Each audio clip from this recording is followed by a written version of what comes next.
Encontré la siguiente carta de mi padre. A.V. Frankenstein. Mi querido Víctor, con impaciencia debes haber aguardado la carta que fiara tu regreso a casa. Tentado estuve en un principio de mandarte solo unas líneas con el día en que debíamos esperarte.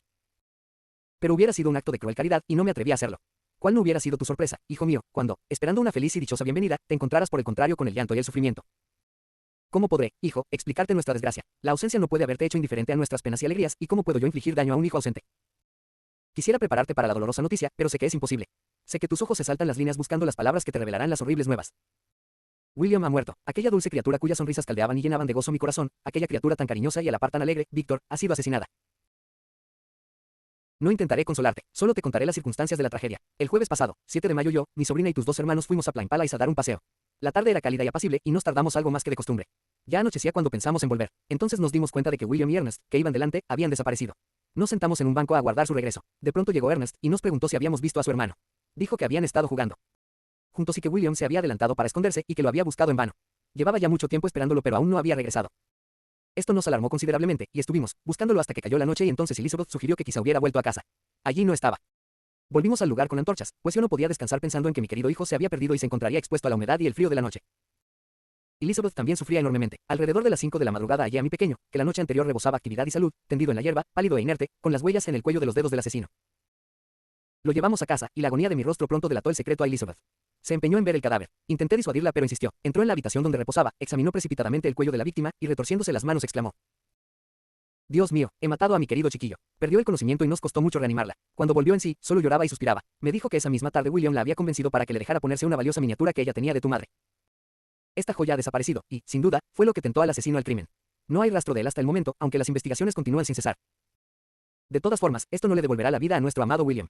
Vuelve, querido Víctor, solo tú podrás consolar a Elizabeth. Llora sin cesar, y se acusa injustamente de su muerte. Me destroza el corazón con sus palabras. Estamos todos desolados, pero no será esa una razón más para que tú, hijo mío, vengas y seas nuestro consuelo. Tu pobre madre, Víctor. Ahora le doy gracias a Dios de que no haya vivido para ser testigo de la cruel y atroz muerte de su Benjamín. Vuelve, Víctor, no con pensamientos de venganza contra el asesino, sino con sentimientos de paz y cariño que curen nuestras heridas en vez de ahondar en ellas. Únete a nuestro luto, hijo, pero con dulzura y cariño para quienes te quieren y no con odio para con tus enemigos. Tu afligido padre que te quiere, Alphonse Frankenstein. Ginebra, 12 de mayo de 17. Clerval, que me había estado observando mientras leía la carta, se sorprendió al ver la desesperación en que se trocaba la alegría que había expresado al saber que habían llegado noticias de mis amigos. Tiré la carta sobre la mesa y me cubrí el rostro con las manos. Querido Frankenstein, dijo al verme llorar con amargura, habrás de ser siempre desdichado. ¿Qué ha ocurrido, amigo mío? Le indiqué que leyera la carta, mientras yo paseaba arriba y abajo de la habitación lleno de angustia. Las lágrimas le corrieron por las mejillas a medida que leía y comprendía mi desgracia. No puedo ofrecerte consuelo alguno, amigo mío, dijo, tu pérdida es irreparable. ¿Qué piensas hacer? Ir de inmediato a Ginebra. Acompáñame, Henry, a pedir los caballos. Mientras caminábamos, Clerval se desvivía por animarme, no con los tópicos usuales, sino manifestando su más profunda amistad. Pobre William. Aquella adorable criatura duerme ahora junto a su madre. Sus amigos lo lloramos y estamos de luto, pero él descansa en paz. Ya no siente la presión de la mano asesina, el césped cubre su dulce cuerpo y ya no puede sufrir. Ya no se le puede compadecer. Los supervivientes somos los que más sufrimos, y para nosotros el tiempo es el único consuelo. No debemos esgrimir aquellas máximas de los estoicos de que la muerte no es un mal y que el hombre debe estar por encima de la desesperación ante la ausencia eterna del objeto amado. Incluso Catón lloró ante el cadáver de su hermano. Así hablaba Clerval mientras cruzábamos las calles. Las palabras se me quedaron grabadas, y más tarde las recordé en mi soledad. En cuanto llegaron los caballos a la calesa, y me despedí de mi amigo. El viaje fue triste. Al principio iba con prisa, pues estaba impaciente por consolar a los míos, pero a medida que nos acercábamos a mi ciudad natal aminoré la marcha. Apenas si podía soportar el cúmulo de pensamientos que se me agolpaban en la mente. Reviví escenas familiares de mi juventud, escenas que no había visto hacía casi 6 años. ¿Qué cambios habría habido en ese tiempo? Se había producido de repente uno brusco y desolador, pero miles de pequeños acontecimientos podían haber dado lugar, poco a poco, a otras alteraciones, no por más tranquilas menos decisivas. Me invadió el miedo, temía avanzar, aguardando miles de inesperados e indefinibles males que me hacían temblar. Me quedé 2 días en Lausana, sumido en este doloroso estado de ánimo.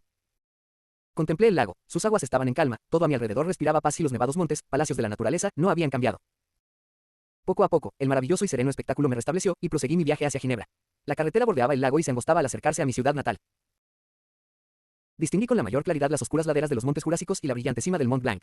Lloré como un chiquillo. Queridas montañas, mi hermoso lago, ¿cómo recibís al caminante? Vuestras cimas centelin, el lago y el cielo son azules. ¿Es esto una promesa de paz o es una burla a mi desgracia? Mayor que. Temo, amigo mío, hacerme pesado si me sigo remansando en estos preliminares, pero fueron días de relativa felicidad y los recuerdo con placer. Mi tierra. Mi querida tierra, ¿quién, salvo el que haya nacido aquí, puede comprender el placer que me causó volver a ver tus riachuelos, tus montañas, y sobre todo tu hermoso lago? Sin embargo, a medida que me iba acercando a casa, volvió a cernirse sobre mí el miedo y la ansiedad. Cayó la noche, y cuando dejé de poder ver las montañas, aún me sentí más apesadumbrado. El paisaje se me presentaba como una inmensa y sombría escena maléfica, y presentí confusamente que estaba destinado a ser el más desdichado de los humanos. Ay de mí, vaticiné certeramente. Me equivoqué en una sola cosa. Todas las desgracias que imaginaba y temía no llegaban ni a la centésima parte de la angustia que el destino me tenía reservada. Era completamente de noche cuando llegué a las afueras de Ginebra. Las puertas de la ciudad ya estaban cerradas, y tuve que pasar la noche en Secheron, un pueblecito a media legua al este de la ciudad. El cielo estaba sereno, y puesto que no podía dormir, decidí visitar el lugar donde habían asesinado a mi pobre William. Como no podía atravesar la ciudad, me vi obligado a cruzar hasta Plain Palace en barca, por el lago. Durante el corto recorrido, vi los relámpagos que, sobre la cima del Mont Blanc, dibujaban las más hermosas figuras. La tormenta parecía avecinarse con rapidez y, al desembarcar, subí a una colina para desde allí observar mejor su avance. Se acercaba, el cielo se cubrió de nubes, y pronto sentí la lluvia caer lentamente, y las gruesas y dispersas gotas se fueron convirtiendo en un diluvio. Abandoné el lugar y seguí andando, aunque la oscuridad y la tormenta aumentaban por minutos y los truenos retumbaban ensordecedores sobre mi cabeza. La cordillera de Salem, los montes de Jura y los Alpes de Saboya repetían su eco. Deslumbrantes relámpagos iluminaban el lago, dándole el aspecto de una inmensa explanada de fuego. Luego, tras unos instantes, todo quedaba sumido en las tinieblas, mientras la retina se reponía del resplandor.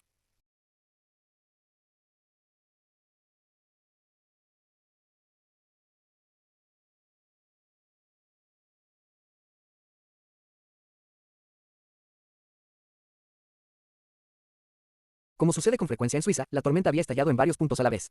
Lo más violento se cernía sobre el norte de la ciudad, sobre esa parte del lago entre el promontorio de Belrive y el pueblecito de Copet. Otro núcleo iluminaba más débilmente los montes jurásicos, y un tercero ensombrecía y revelaba intermitentemente la Mole, un escarpado monte al este del lago. Admiraba la tormenta, tan hermosa y a un tiempo terrible, mientras caminaba con paso ligero. Esta noble lucha de los cielos elevaba mi espíritu. Junté las manos y exclamé: William, mi querido hermano, este es tu funeral, esta tu endecha. Punto. Apenas había pronunciado estas palabras cuando divisé en la oscuridad una figura que emergía subrepticiamente de un bosquecillo cercano. Me quedé inmóvil, mirándola fijamente. No había duda, un relámpago la iluminó y me descubrió sus rasgos con claridad. La gigantesca estatura y su aspecto deformado, más horrendo que nada de lo que existe en la humanidad, me demostraron de inmediato que era el engendro, el repulsivo demonio al que había dotado de vida. ¿Qué hacía allí? ¿Sería acaso me estremecía solo de pensarlo el asesino de mi hermano? No bien me hube formulado la pregunta cuando llegó la respuesta con claridad, los dientes me castañetearon, y me tuve que apoyar en un árbol para no caerme. La figura pasó velozmente por delante de mí y se perdió en la oscuridad. Nada con la forma de un humano hubiera podido dañar a un niño. Él era el asesino, no había duda. La sola ocurrencia de la idea era prueba irrefutable. Pensé en perseguir a aquel demonio, pero hubiera sido en vano, pues el siguiente relámpago me lo descubrió trepando por las rocas de la abrupta ladera del monte Salem, el monte que limita a Plain Palace por el sur. Rápidamente escaló la cima y desapareció. Permanecí inmóvil. La tormenta cesó, pero la lluvia continuaba, y todo estaba envuelto en tinieblas. Repasé los sucesos que hasta el momento había tratado de olvidar, todos los pasos que di hasta la creación, el fruto de mis propias manos, vivo, junto a mi cama, su huida. Habían transcurrido ya casi 2 años desde la noche en que le había dado vida. Era este su primer crimen. Dios mío, había lanzado al mundo un engendro depravado que se deleitaba causando males y desgracias. ¿No era la muerte de mi hermano prueba de ello? Nadie puede concebir la angustia que sufrí durante el resto de la noche, que pasé, frío y mojado, a la intemperie. Mas no notaba la inclemencia del tiempo. Tenía la imaginación asaltada por escenas de horror y desesperación. Consideraba a este ser con el que había afligido a la humanidad, este ser dotado de voluntad y poder para cometer horrendos crímenes, como el que acababa de realizar, como mi propio vampiro, mi propia alma escapada de la tumba, destinada a destruir todo lo que me era querido. Amaneció, y me encaminé hacia la ciudad. Las puertas ya estaban abiertas y me dirigí a la casa de mi padre. Mi primer pensamiento fue comunicar lo que sabía acerca del asesino, y hacer que de inmediato se emprendiera su búsqueda, pero me detuve cuando reflexioné sobre lo que tendría que explicar. Me había encontrado a medianoche, en la ladera de una montaña inaccesible, con un ser al cual yo mismo había creado y dotado de vida.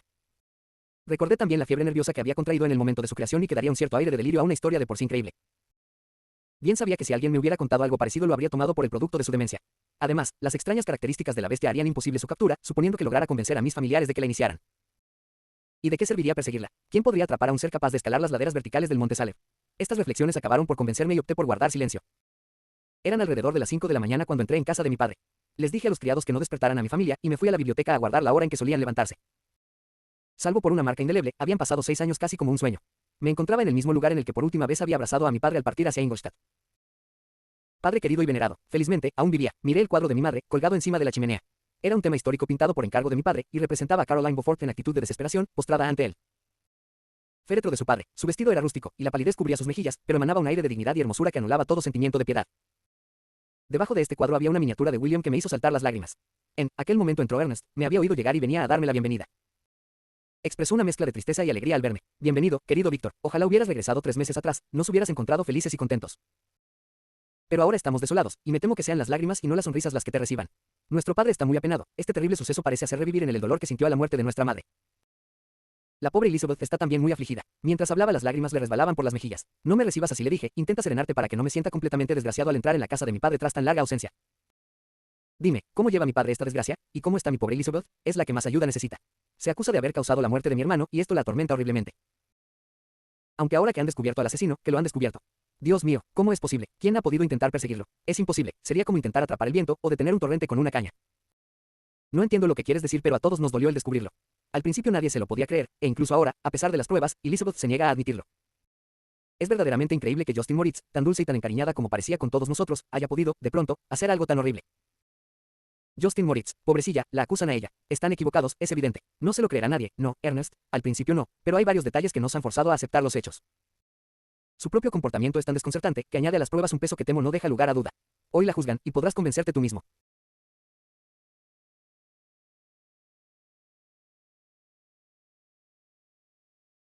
La mañana en que encontraron el cadáver del pobre William, Justin se puso enferma y se vio obligada a guardar cama. Días más tarde, una de las criadas revisó por casualidad las prendas que Justin llevaba él. Día del crimen y encontró en un bolsillo la miniatura de mi madre, que se suponía fue el móvil del asesinato. Se lo enseñó al instante a otra sirvienta, la cual, sin decirnos ni una palabra, se fue a un magistrado. A consecuencia de la declaración de la criada, Justin fue detenida. Al acusársela del crimen, la pobrecilla confirmó las sospechas, en gran medida con su total confusión y aturdimiento.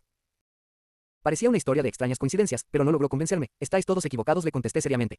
Yo sé quién es el asesino. Justin, la pobre Justin, es inocente. En aquel instante entró mi padre. Advertí cómo la tristeza había hecho mella en su semblante. Pese a todo, trató de recibirme con alegría, y, tras intercambiar nuestro apenado saludo, hubiera iniciado otro tema de conversación que no fuera el de nuestra desgracia, de no ser porque Ernest exclamó. Dios mío, padre, Víctor dice saber quién asesinó a William. Por desgracia, nosotros también, respondió mi padre. Hubiera preferido ignorarlo para siempre, antes que descubrir tanta maldad e ingratitud en alguien a quien apreciaba tanto. Querido padre, estáis equivocados. Justin es inocente. Si es así, no permita a Dios que se la acuse. Hoy la juzgarán, y espero de todo corazón que la absuelvan. Estas palabras me tranquilizaron. Estaba del todo convencido de que Justin, es más, cualquier otro ser humano, era inocente de este crimen. Por tanto, no temía que se pudiera presentar ninguna prueba contundente que bastara para condenarla. Con esta confianza, me calmé, y esperé el juicio con interés, pero sin sospechar ningún resultado negativo. Elizabeth pronto se reunió con nosotros. El tiempo había producido en ella grandes cambios desde que la vi por última vez. 6 años atrás era una joven bonita y agradable, a la cual todos querían. Ahora se había convertido en una mujer de excepcional hermosura. La frente, amplia y despejada, indicaba gran inteligencia y franqueza. Sus ojos de color miel denotaban ternura, mezclada ahora con la pena de su reciente dolor. El pelo era de un brillante castaño rojizo, la tez clara y la figura menuda y grácil. Me saludó con el mayor afecto. Querido primo, dijo, tu llegada me llena de esperanza. Tú quizá encuentres algún medio para probar la inocencia de la pobre Justin. Si a ella la condenan, ¿quién podrá estar seguro de aquí en adelante?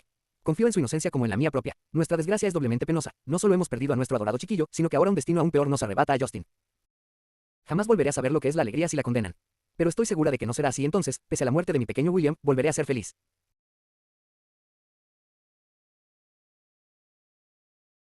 Le contesté, y se probará, no temas.